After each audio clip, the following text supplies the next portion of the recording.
எங்கள் கிராமத்தின் அந்த அமைதியான பாதையில் பறவைகளின் பாடல்களை கேட்டுக்கொண்டே நான் பள்ளிக்கு சென்று கொண்டிருந்தேன். அன்று என் அம்மாவுக்காக காட்டில் பூக்களை பறித்துச் செல்ல வேண்டும் என்ற எண்ணத்தில் பயமில்லாமல் நடந்து சென்றபோதுதான் மரத்தின் மேலிருந்த அந்த புது நண்பனை சந்தித்தேன்.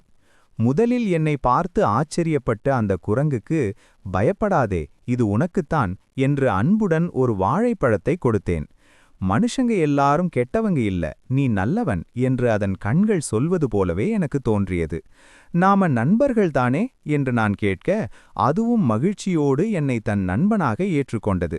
ஆனால் திடீரென்று எதிர்பாராத விதமாக நான் கீழே விழுந்து, அம்மா வலிக்குதே என்று அலறியபோது என் நண்பன் பதறிப்போய்விட்டான். எனக்காக ஊர் மக்களையெல்லாம் சத்தம் போட்டு அழைத்து வந்து அவன் செய்த உதவிதான் என்னை காப்பாற்றியது.